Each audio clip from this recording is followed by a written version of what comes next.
Get a trade. What kind of trade are you interested in? Anything. Anything hands-on-y? Okay.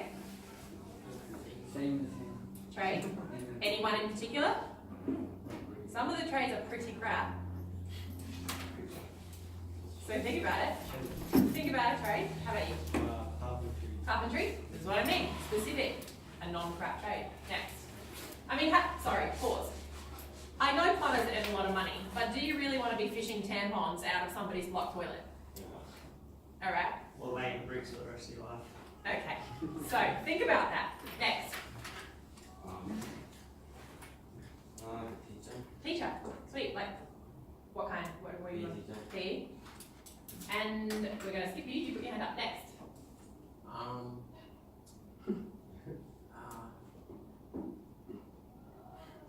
Don't ask him what you want to do in your future. What do you want to do in your future? A community worker. Cool. Whatever it's called. Like a social worker? Yes. So you like helping people? Yeah. How about yourself? I don't know. So you have no idea? You've never thought about it? You've never seen a TV show? Okay, help me out here. Has anyone like watched Scrubs and they go, ooh, it would be so cool to be a doctor? Or you watch like Brooklyn Nine-Nine and it makes you want to be a cop. Has anyone had that before? But then you realise that's really not what the real world is like? Yeah. Okay. How about yourself, William? Mechanic? You want to build cars or take things apart? Or fix? Okay? Anything. Anything to do with building, taking apart, mechanics and things. Awesome. To you guys who do want to do trades and use their hands and that kind of thing, would you rather be told what to do or be telling people what to do? Told? And I'm that kind of person too. I need instructions. But you want to be telling? Told. Told? Told. You want to be told. So for the telling though, I put it to you that it's fantastic to, not everyone needs to go to uni. Uni is not for everyone. If you don't like studying and that's not for you, then don't try. You know, like don't put yourself in that space unless you really want to be in that space. But if you want to do a trade and you want to be telling people what to do or you want to be managing yourself, consider that there are things at university like business degrees. So if you want to own your own carpentry business, that would be really beneficial. Because otherwise you will be working for someone forever. Do you know what I mean? So guys that do want to do a trade, do consider those kinds of things. But in terms of journeys onto university, Jamari? Yes, access scheme. No? No. How was your ride? Oh, that one. So I finished school 10 years ago. I did not want to go to university, did not want to even lift another book when I finished school. And 10 years down the track, this year, I'm enrolled in university. So you might not want to go to university now, could be 10 years, could be 20, who knows, but it just might take you a bit longer to sort of find what you want to do in life exactly. And if you take 20 years time you don't want to do university because it's still not for you, then that's fine. Like it's completely up to you. But just so you know, no matter what period of your life you're in, university will always be there, and you can get in no matter what, which is where we go to the access scheme. So the access scheme is a very simple 3-page form. You need your resume, confirmation of Aboriginality, and something else on there, but I have 2 page, so I can't see it. And what we do with that, so if you don't get the ATAR that you want, because say you want to be a teacher, you don't get the ATAR that you need to get into teaching, you fill out the access form and we will still be able to get you into that degree. We will set you up with a basic literacy and numeracy test. It's very, very simple. It's just so that we know that you have awareness of it. Then from there, we set you up with a meeting with the faculty of, say, teaching or education, and we pretty much vouch on our behalf and say that, yep, we know that they can do this degree, they will finish this degree, and they will succeed after it. Pause. What years we got in here? Who's year 10? 2 of you? 3 of you? You got 11? 3 of you? Year 12. Okay. Year 10s, you may not have thought about ATAR. Everyone knows what an ATAR is, yeah? That number that you get at the end of completing year 12. if you have done the right amount of subjects, etc., etc. Who out of year 11s and 12s knows sort of where they want to get in an ATAR? You don't care? None of you care what you get for your ATAR?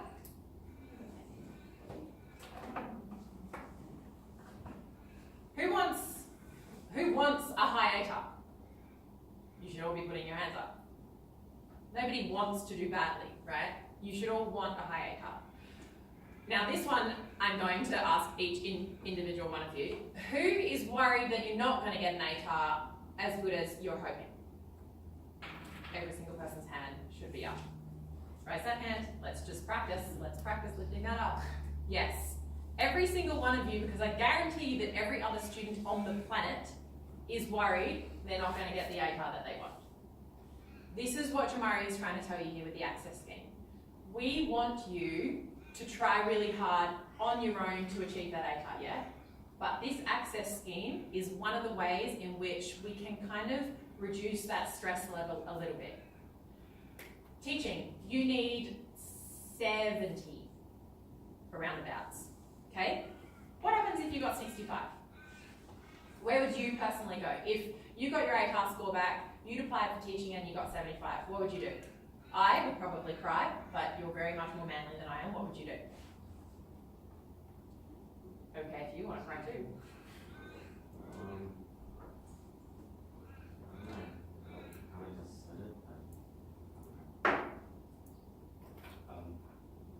Would you have a backup plan, or would you just kind of go, I don't know what it is?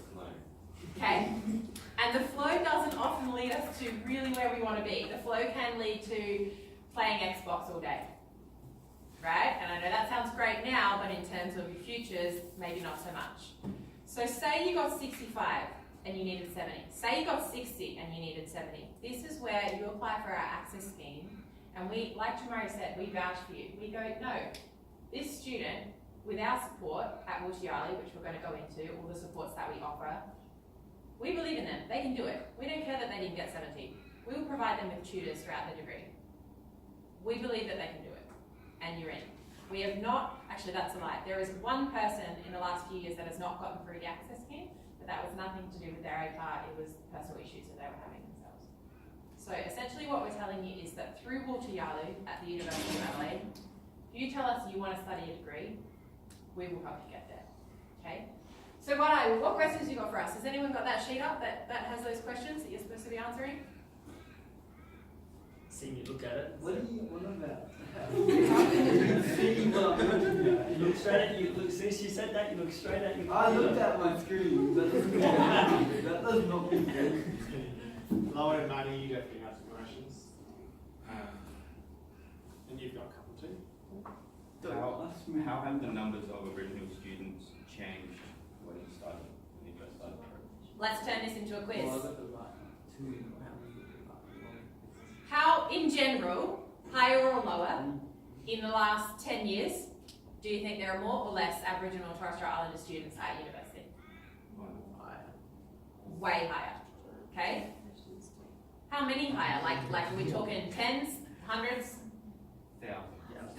Sadly not. We wish. But there are, in the last 10 years, there are like hundreds more attending university. Hundreds more students exactly like yourselves. Do you think that Aboriginal and Torres Strait Islander students currently are progressing in the same way for uni? You know, like getting in, enrolling, doing your degree, finishing, no worries. What do you think? Yeah, You don't think so? No. What do you guys think? So yes or no or Yes. Unfortunately, you are not. So right now, who's heard of closing the gap? What does that mean? What are they trying to do? What's the government trying to do? Closing the educational gap between white Australians. Awesome, but as well as educational, health, and other areas as well, okay? One of the problems is that fantastic individuals like yourselves finish high school and go, yeah, I'm going to go to uni, and they really give it a shot. The problem is, students like yourselves end up dropping out because they just don't have support. After a year, they drown in work and they're not being supported and they go, ugh. Or they take 10 years to do a 3-year degree, because what the system doesn't understand is that students like yourselves have other things going on. You know, you've got families, you've got work commitments, you have things that stop you from being able to commit and fully do it in that time frame. That is why this program was born. This is pronounced Gungindi. It's a Ghana word. It means lifting up. Okay, so this program is all about lifting students up. After the Closing the Gap report came out and said, Aboriginal people aren't doing very well in education, Aboriginal people, health is terrible. Well, how do we fix that? So the Dean of our university, the Dean of Aboriginal Research Strategy, Professor Shane Hearn, came and brought with him to us this program. It supports students in years 10, 11 and 12. And it is designed to give you and support you in every way that you need to finish high school and come to university and not be one of those students that drops out or takes 10 years to do your degree. Some of the supports that are offered are tutoring. And I'm going to preface this by saying that nothing in this program costs any money. It's all completely free. Tutoring for every subject in school. 2 hours per subject, isn't it? Per week. Per week. You don't even have to physically go somewhere to meet with these tutors. You can just do it over FaceTime or Skype. That, I know you're all thinking, more schoolwork, but if you want to improve your grades and do better at school, absolutely. We run events every month where all of our community students get together and we do things that sometimes are just fun. Sometimes they build skills like resilience and leadership. Most importantly, we do a lot of things, almost all on campus at university. Who's been to the University of Adelaide? Yeah, 1, 2, 3, 4, 5, 6. So half of you say. Every month, our event is held on campus so that you get to know where everything is. You get to know where we are at Wiltu, Yarlu. You get to know where toilets are, where food is, where the buildings are. Because that's another massive thing when people come to university. If they don't know, if they feel uncomfortable, it's not their comfort zone, it's not your house, okay? If you don't know where things are, you tend to be like, nah.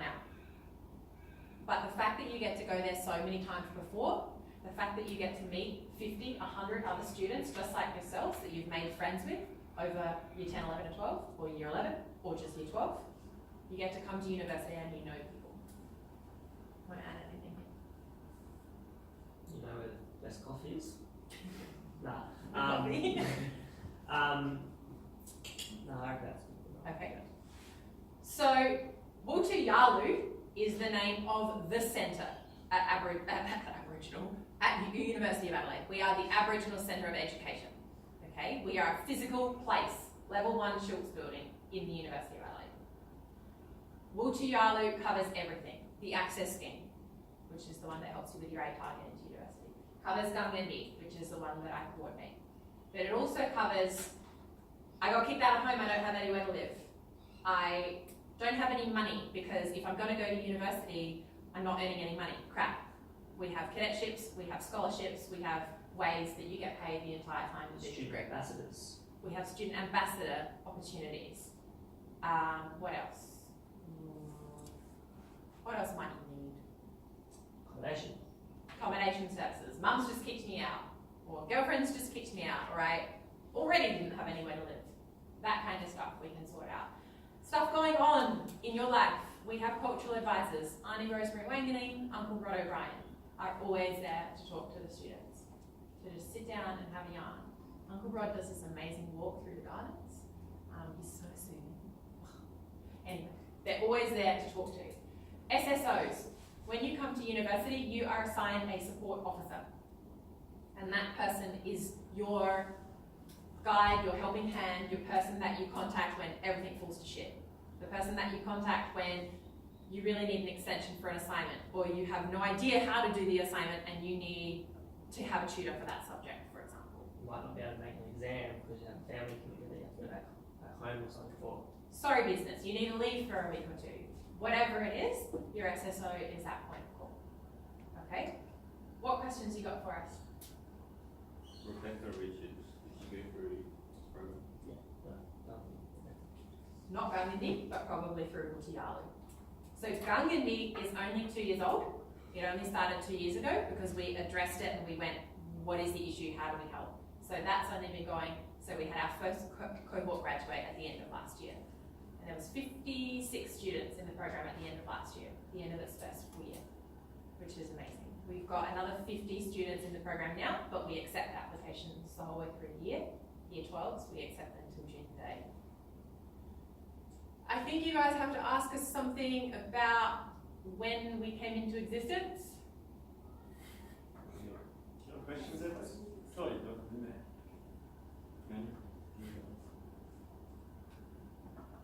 You do. You have a question about when we came into existence. Jamar. Wiltu Yarlu came into existence in the 70s. 1972. 1972. Aboriginal I learned education. this Let's say Aboriginal this education. morning at my home myself. Jamari's new. Jamari's only 4 weeks in. Okay, so he hasn't learned the history yet. He's doing very well. 1972 was when Aboriginal education came to the University of Adelaide. Wiltu Yarlu was named Wiltu Yarlu in 1996 though. So up until then, there was kind of Aboriginal education everywhere. But didn't become Wiltu Yarlu, one cohesive unit until 1996. What else you got for us?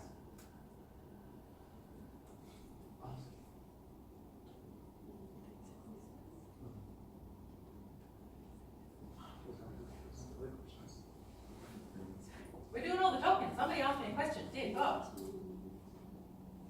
Why is the program targeted towards Aboriginal students and not the entire community? Ooh, we've already kind of covered this. Who can answer that? Why does everything that Wiltu Yarlu does focus on Aboriginal and Torres Strait Islander students and not non-Indigenous? Why? Because you have less chance of getting into university. To close the gap. Close the gap, perfect, which is the second thing that you said, absolutely. What we're actually trying to do through our access scheme and through Gungandi is increase the chance of you getting into university. Yeah? What else? What else are we trying to do? Why do we exist? But surely there are other kids that aren't Aboriginal out there that are struggling to get in. There absolutely are, and that is a great point. There are services at all universities to assist with scholarships, to assist with accommodation, to assist with that kind of thing. So students can get full scholarships into degrees, but they do need to work very hard and need to be right for those scholarships. So you guys have incredible opportunities in that all of these things are available to you no matter where you're at, no matter if you're going to get an ATAR of 99.9 or whether you're going to get an ATAR of 60 or whether you're not even going to get an ATAR. That is because we want to break the cycle. What cycle am I talking about? What cycle do you think goes on? And this is a negative cycle, not a positive one. And you'll be able to get into uni and not finishing it. And then what happens? What would happen if you went to uni and you found it way too hard and you dropped out? Where would you go from there? Nowhere. Jobless. Jobless, Then which we'll means go. moneyless. What does that then lead to? Drugs and alcohol. Drugs, alcohol, homelessness. What we are going to do with you beautiful young minds of this generation is we're going to support you. You go to uni, you finish your degree. 15 years time, you might have some kids. I'm not saying you have to, just saying you might. If your child grows up knowing that mum and dad, they finished school, they went to uni, they got a job, a well-paying job, because when you go to university, the job that you receive reflects the fact that you did a degree. You were paid more than someone who has not done a degree. And your kids will see that and go, oh, I'm going to go to high school and then finish and do a university degree. And that a positive cycle then follows. No more homelessness, no more spiraling out of control because life isn't going anywhere, right? Who of you think that you want to just go and get a job straight out of high school instead of, and I'm not talking, I mean, maybe the trades, but who's just sort of, nah, it's too hard, I want to earn money straight away? Who's thought of that? Yeah? Can I point out that the kind of jobs that you can get without a qualification only pay so much. There is a level. So fair enough, you might be going out and earning $18 an hour, but if you put in 3 years of your life to a university degree, throughout the whole time, by the way, you can get a scholarship, so you can actually, or cadetship, so you can be paid while you're doing your degree. At the end of a degree, minimum wage would be $60,000 a year. But you can do an engineering degree for 4 years and be on minimum $100,000 a year. So say you did engineering and you somehow got a job at Qantas engineers can earn up from 400 grand up. Straight out of university. So what do you think is more worth it? Going and working like, I don't know, at a pub or at a servo or at Hungry Jack's or something just to earn money straight away versus going to uni and committing for a few years? You really set yourselves up. In terms of employment, another thing that's come out of closing the gap, Aboriginal Torres Strait Islander people are more likely to be hired than non-Aboriginal Torres Strait Islander people now. Companies are doing this. If you have a degree, 79% compared to 70%. We know this. Santos, who's heard of Santos? We're actually running, before I go down that segue, who's seen the advertisement for the Santos Company engineering camp coming up in July? Go onto our website, honestly, and if you are kind of interested in engineering or want to come on a camp and see what it's all about, it is a full week-long camp run by Santos and us at the university. You do have to apply though. But Santos is one of those billion-dollar industries, one of those billion-dollar companies that have directly come to us and said, we need more Aboriginal and Torres Strait Islander employees. We want to diversify our employees. Where do you live now? Turn around, let me see. Why is it so funny? No, just. Type Santos, Santos Engineering. They have explicitly said they want more people into their degrees, into their workforce.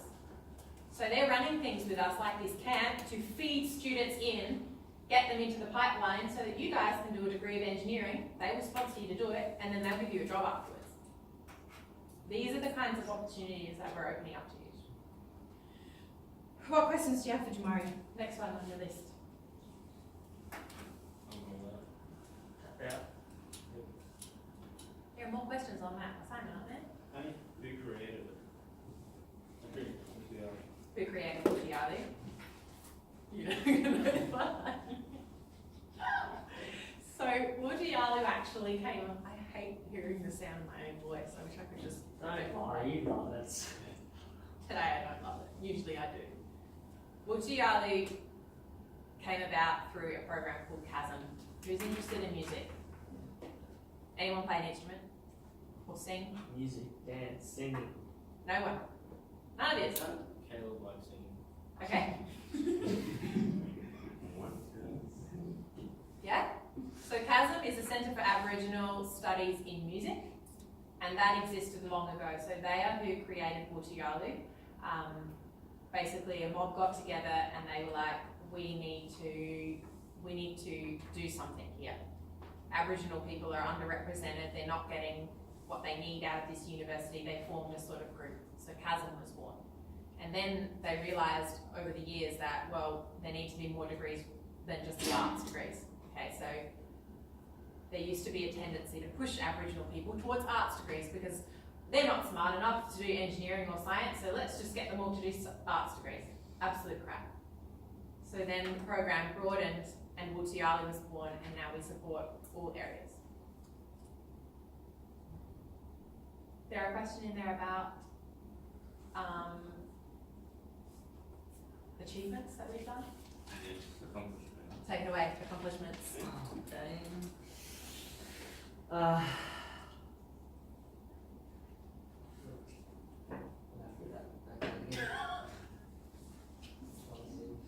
How many students do we have in certain degrees? We have around 200 students in more.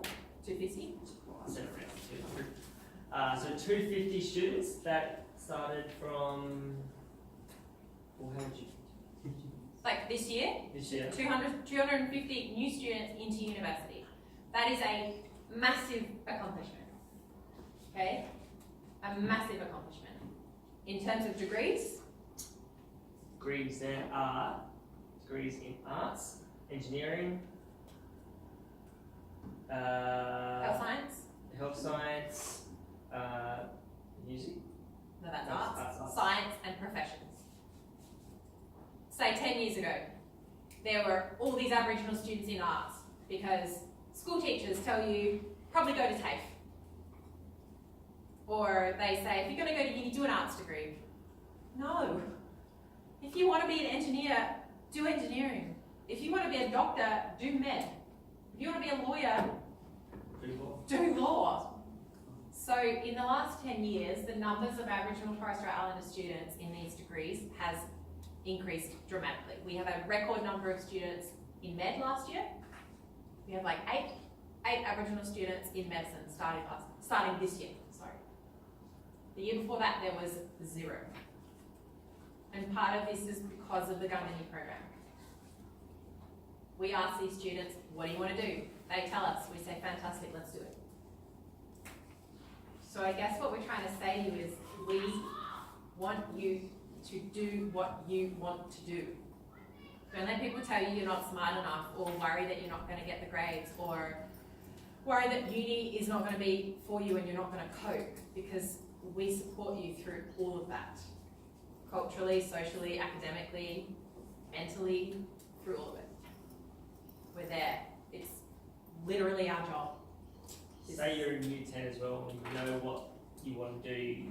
Say you want to go to uni, you know what you want to do. We will help you sort of choose the right pathway through years 11s and 12s, like what subjects you should be doing to help you best prepare for studying at university. A massive thing that we do in Gungani are our faculty visits. So of the 5 faculties that we just mentioned, you might not know what they do in engineering. You might not even know what an engineer does. You might not know what the professions offer. So we offer 5 days in October where we say to our Gungani students, come along to all of them if you want to, or if you're only interested in engineering and science, come along to those 2 days. And it is the university's chance to show you why you should study their program. They basically put on all these activities to do with what they're involved in, and they really want you to come into their program. So they're basically going to like fight to have you guys really excited about what they're doing. It is a fantastic opportunity to go along to if you have no idea what any of the faculties are all about, or what degree you might want to study, you know, anything like that. So Gungani kind of broadens your horizons to know what else is out there. I don't know about you guys, but when I was at school, I had honestly no idea what I wanted to do when I got to year 12. But my school was not great. We didn't go to open days, or you know, like you guys have Mani Wingu. We didn't have open days, we didn't have anything. So I kind of went, well, my mum studies plants, so maybe I'll do a science degree. But it was only until I did 3 different degrees and worked out I didn't like any of them, and switched into all these other degrees, that I worked out what I finally wanted to do. But you guys have the opportunity through Gungani to work out what you don't like and what you do like pretty quickly before you even get to university. And that then stops you from dropping out or taking 10 years. Anything else left? Something I can say though is, with myself, I didn't have SASTA, I didn't have Gungani or anything like that when I was going through school. So personally for me, I just wanted to get through to the finish line and just say that I'd finished school. I chose the 3 easiest subjects I could think of in year 12, which was dance, art and Aboriginal studies, and community studies. Like, pretty obvious I was going to nail Aboriginal studies, and even dance and art as well. But then, like, if I had Gungani or if I had SASTA throughout that year, 11, 10, 11, 12, like, who knows, I might have gone on to university straight away, I might not have, but I would have had that more support to achieve more through high school, and even possibly achieve to go for an ATAR. You didn't get ATAR? No. On that just note, my say so left.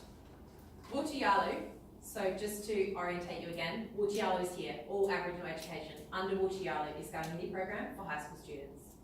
Okay, is the SSOs and all of the tutoring that comes for uni students, and is the access scheme, which is the getting in. They're three separate things. With your access scheme, you don't even need an A card. So if you happen to not get one, or you don't finish your SACE or whatever, we can still help. If you, like Jamari, 10 years down the track, think, I want to go to uni, you can come to us through our access scheme. If you're a mother and your kids have all grown up and you're 50, and you decide at 50 you want to do a degree, you come to us through our access scheme. Okay? So it is open. If you went into state, tried your hand at another uni, or did TAFE or something interstate, we will work out what that kind of relates to in terms of, like, can you get any points already, I guess? And then go through our access scheme and come to our university. So it's going to be there forever. If uni is not something that you want to do directly after school, fantastic. You know you better than anyone else knows you. But if you do, I would really recommend joining the Gungandi program, because like we said, there's no cost. And all the things are voluntary, so we're not going to force you to come to our things every month. But if you want to get to know other people, you want to get to know the university space, you want tutors, you want to see if you can push yourself, I really suggest that you do. That's probably it from me. Definitely not enough talking. Thanks very much for that. Maybe a round of applause. Thanks for putting up your hands even though you really didn't want to. I think that should have the information covered that they need. And yeah, close up, and there's some good opportunities available for students here, so that's great. Yes, if you do need to contact us, our details are on the back here. So we have the Wiltu Yarlu email code and everything. And is that your email as well? Yeah, it is. So don't be scared. That's not my personal number on there. So there is a mobile number on there, but that's the Gungandi mobile. So if at any point you guys want to call, text, email, chat, anything Gungandi related, you can use that mobile. That's what is there for the students. Robbie does have my details as well. So if you want to get them off of him, just hit him up. He can shoot me an email, and I'm happy to answer the questions, or if I need to direct it onto Ingrid, I will do so as well. Don't be scared to contact us. There are no stupid questions. There never any stupid questions. Do bear in mind though that if you are in Year 12 and Gungandi is something that you're thinking about, you have to apply by June 30, because we want you to get 6 months worth of tutoring. We don't, don't join in November and you've already finished school. Do you know what I mean? We want you to actually be able to have the benefits of the program. If you're in Year 10 or 11, you can apply any